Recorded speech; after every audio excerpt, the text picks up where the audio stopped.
자신들을 구해준 생명의 은인을 19년 만에 찾아서 보험잔치를 베푼 사람들이 있습니다. 전재용 선장님, 당신을 만나게 해달라고 19년 동안 기도했습니다. 아직도 기억이 생생한 1985년 11월.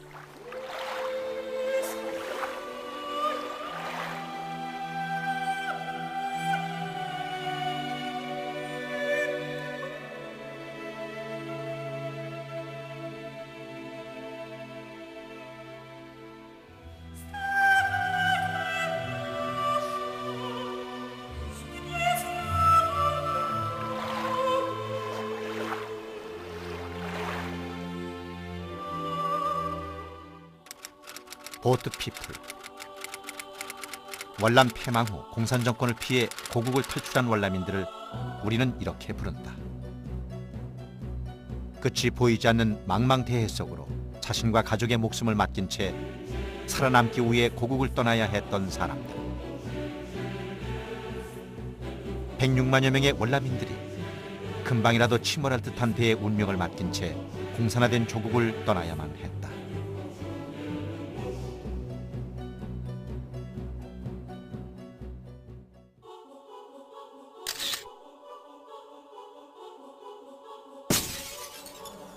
월남은 우리와 너무나 닮은 역사와 모습을 가졌었다. 1954년 7월 21일 프랑스가 물러가면서 제네바 협정에 따라 북위 17도선 이남에는 자유월남이, 그리고 이북에는 공산정권인 월맹이 수립되었다. 그리고 1960년 12월 공산월맹의 지원으로 월남 내 공산조직인 월남민족자유전선이 설립되어 월남 정부의 전면적인 공세를 취하면서 월남전이 시작됐다.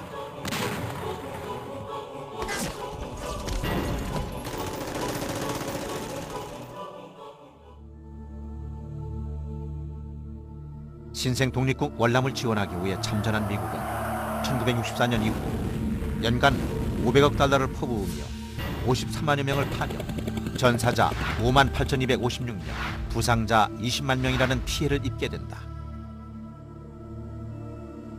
그리고 그 끝이 보이지 않는 전쟁에서 발을 빼기 위해 1968년 5월 10일 파리에서 월맹과 비밀리에 협상을 시작하게 된다. 당시 오랜 기간의 전쟁으로 인해 매년 100만 톤의 식량을 비롯한 극심한 물자 부족에 시달리면서도 끝까지 대남적화 공세를 멈추지 않았던 월맹이 평화협상에 나선 목적은 침략군을 몰아내고 민중봉기를 통해 인민민주주의 정권을 남반부에 세우고 무력으로 남반부를 해방시켜 적화 통일을 달성한다는 것이었다. 공산당 측에서 평화 협상을 제의하지 해서 뭐 하는데 그게 결국 미국을 내쫓겨서 한 거거든요. 미국을 내쫓으면 공산화시킬 수 있다. 평화회담 하기 전에도 할 때도 한 다음에도 무력 남침 공산화라는 건 그 전략은 변함이 없었거든요. 겉으로는 변한 거 했죠. 근데 그걸 쏘갔죠. 그래서 월남은 망한 거죠. 월남의 정치 상황은 이러한 월맹의 치밀함과는 대조적이었다. 전쟁이 치열했던 1967년 9월 3일 치러진 월남 대통령 선거에는 무려 11명의 입 후보자가 난립했다. 이 선거에서 패한 야당 지도자 쭝딘주 변호사는 외세 배척 및 우리 민족 길이를 내세우며 동족 살상, 월맹에 대한 폭격 중지, 미군 철수, 조속한 남북평화회담 개최 등을 주장했고, 이 같은 발언은 미국과 월남 국민들의 반전 여론을 자극했다. 우리끼리 싸움을 해서 말이야. 더구나 애국군이 불러와서 그냥 여기 그냥 피바다가 되겠으니 말이야. 얼마나 슬퍼하시겠는가 말이야. 안 된다. 내가 대통령 같으면 내가 평화 협정을 맺어가지고 말이야. 평화적으로 남북 통일 하나가 되겠다. 우리는 한민족이다. 이렇게 자꾸 그게 공헌은 당원이 얘기야. 근데 그게 몰랐죠. 파리에서의 비밀 협상 진행이 알려진 후 월남 내부에서는 국론이 두 갈래로 갈라졌다. 강력한 반공 정책을 주장하는 여당과 월맹과의 화해 정책을 들고 나와 월남 정부의 평화 협상 참여를 촉구한 야당. 결국 1973년 1월 27일 프랑스 파리에서 5년여 협상 끝에 월맹에 40억 달러 원조를 제공하는 조건으로 미국, 영국, 소련, 프랑스, 중국 등 12개국이 참여한 파리평화협정이 체결됐다. 그리고 월맹의 심리전, 월남 내 사회 불안, 미국 내 반전 분위기 등에 시달리던 미군은 월남 야당의 철군 주장을 빌미로 1973년 3월 전면 철수하게 된다.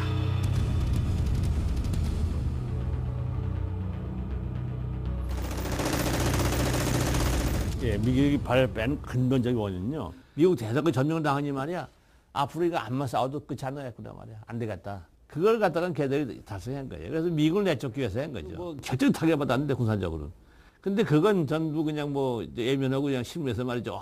뭐 사이공 점령 저 대선 점령당했다거나 멋있다니까 정말 이쪽이 사실은 저도 크게 이기고 13만의 군사 중 9만 명 이상을 잃은 채 미군의 공격을 피해 산악 지역으로 피했던 월맹군. 하지만 미군은 월맹군을 완전 섬멸하지 못한 채 반전 여론에 의해 철수하게 된 것이다. 나가버렸죠. 우리는 우리보다 훨씬 강하고 장비도 훨씬 우월한 적을 대면해 무찌를 수 있다고 생각하지 않았습니다. 따라서 어떤 면이든 우리에게 유리한 상황을 만들어 궁극적인 목표를 달성하려 했죠. 군사적, 정치적, 외교적 전선에서 싸우는 것입니다. 철수 당시 미국은 월남과 방위 조약을 체결하면서 월맹이 평화협정을 파기하면 즉각 해군 및 공군력을 동원하여 월맹에 대한 폭격을 재개하고 월남 지상군을 지원키로 굳게 약속했다. 더불어 주월 미군이 철수하면서 그동안 미군이 보유하고 있던 전차와 장갑차 400대, 항공기 700대 등 10억 달러 이상의 각종 최신 무기까지도 모두 월남에 양도함으로써 그 무렵 월남의 공군력은 전 세계에서 4위를 기록하기도 했다. 당시 남북의 경제력 차이와 미군의 철저한 유사시 지원 약속은 주월 미군이 철수하더라도 휴전 체제가 최소한 10년은 갈 것이라는 믿음을 주기에 충분했다.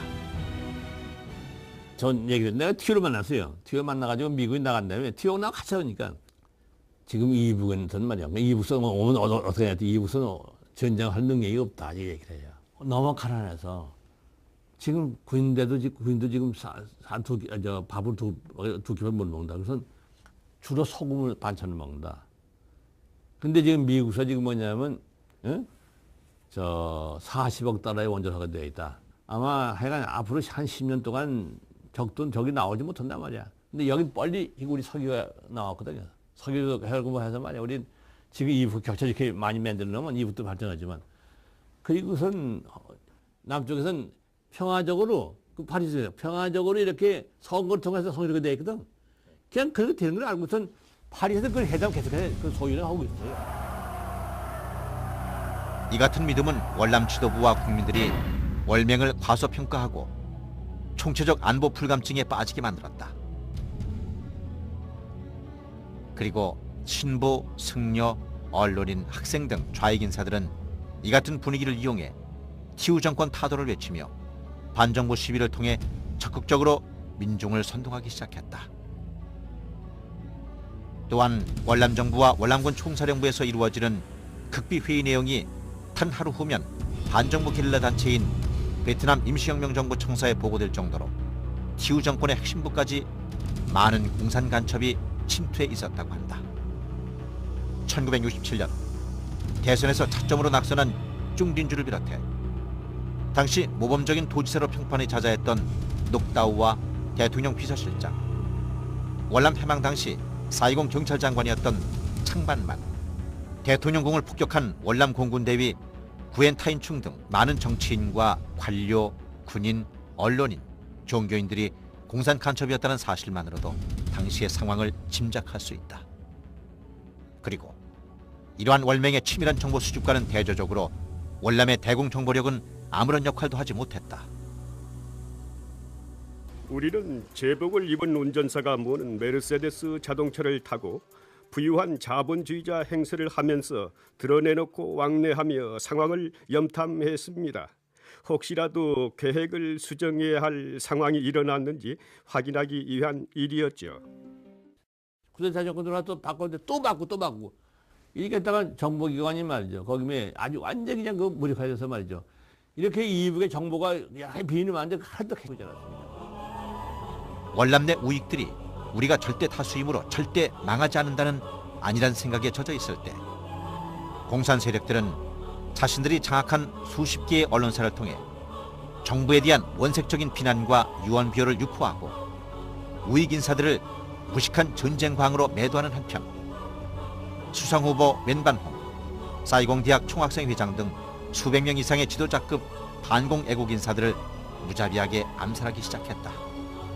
그럼에도 불구하고 지식인, 중산층, 언론인 등 다수의 우익들은 침묵을 선택함으로써 결국 소수의 조직화된 좌익들의 공세에 속수무책으로 당할 수밖에 없었다. 1975년 3월 10일 월맹은 파리평화협정을 파기하고 월남에 이미 오래전부터 침투했던 간첩을 이용 주민들을 선동하는 동시에 18개 사단이 총공세를 감행했다. 그러나 즉각 정쟁을 중지하고 일치단결하여 침략군을 무찌르고 자유월남을 지키자는 티우 대통령의 호소를 외면하고 짜누탄 신부와 야당 지도자들은 정부를 비난하는 데 여념이 없었다. 분열과 총체적 부패 그리고 의욕 상실에 빠져있던 월남에게는 이미 나라를 지켜야겠다는 의지가 남아있지 않았다.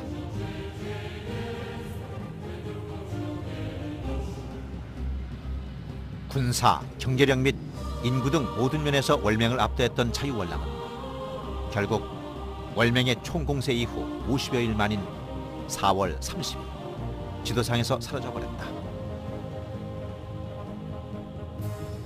사이공 함락 후 월남의 군인과 경찰은 수용소로 보내졌고 공무원과 지도층 인사, 언론인, 정치인은 물론 반정부, 반체제 운동을 벌이며 월남 패망에 앞장섰던 짜누탄 신부 등 종교인, 교수, 학생 및 통일운동가까지 체포돼 수용소로 보내졌고 대부분 처형되는 등 수백만 명이 처형 학살됐다. 베트콩으로 활동한 월남인들은 모두 숙청되었고 일부는 재교육 수용소에 월남인 적들과 함께 수용해 제거해버렸습니다. 이렇게 월남 패망에 앞장섰던 인사들까지 처형된 것은 자본주의 사회에서 반정부 활동을 하던 인간들은 사회주의 사회에서도 똑같은 짓을 할 우려가 있다는 이유에서였다. 이런 일이 뜻밖이라고 생각하냐고요? 강압적인 전체주의 사회에 사는 사람들은 이런 정도의 일에 그리 놀라지 않습니다. 동양의 흑진주, 제2의 파리로 불렸던 아름다운 항구도시 사이공. 하지만 함락 이후 사이공은 피와 파편이 즐비한 죽음의 도시가 되었다. 총구 앞에서 목숨을 구하는 자들의 절규. 스스로를 지킬 줄 몰랐던 국민들은 너무도 처절한 대가를 치러야 했다.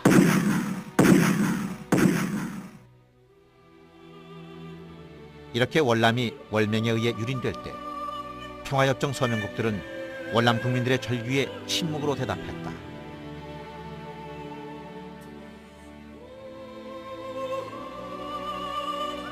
결국 스스로 지킬 의지가 없는 월남 국민들에게 평화협정과 방위조약은 단순한 휴지 조각일 뿐이었다. 공산화 후 1980년 중반까지 계속 이어진 보트피플들의 월남 탈출. 이들 중 11만 명이 배가 전복돼 익사하거나 해적에게 살해당한 것으로 추정되고 있다. 살아남기 위해 보트에 몸을 싣고 망망대해에서 죽음을 기다려야 했던 사람들. 그리고 이런 보트피플을 외면하라는 회사의 지시를 어기고 그들을 구하고 자신은 이 일로 인해 회사를 떠나야 했던 전재용 선장. 19년 만에 자신의 생명을 구해준 한국인 선장을 찾은 월남 난민들의 만남은 세계인들에게 잊혀졌던 월남의 비극을 다시 한번 일깨우는 계기가 되었다.